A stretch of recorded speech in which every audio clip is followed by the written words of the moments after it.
আজ বাচ্চাদের পছন্দের একটি রেসিপি শেয়ার করব।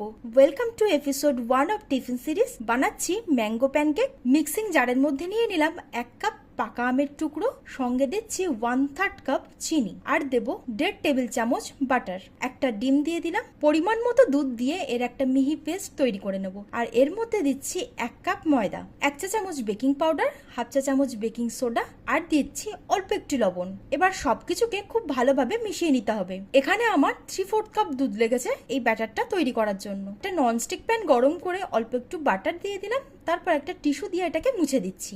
1 হাতা ব্যাটার এর মধ্যে আমি দিয়ে দিচ্ছি। ফ্লেমটাকে লোতে রেখে ঢাকনা চাপা দিয়ে এটাকে 2 থেকে 3 মিনিটের জন্য রান্না করে নিতে হবে। অপর পিঠটাকেও 1 মিনিটের জন্য কুক করে নিলেই রেডি হয়ে যাবে আমাদের আমের প্যানকেক। এবার টিফিন বক্সের মধ্যে দিয়েছি পাকা কলা, আর এর সঙ্গে দিয়ে দিলাম 4টে আমের প্যানকেক। আর সঙ্গে তো জল থাকছেই। কেমন লাগলো আজকের রেসিপিটা অবশ্যই কিন্তু কমেন্টে জানাবেন।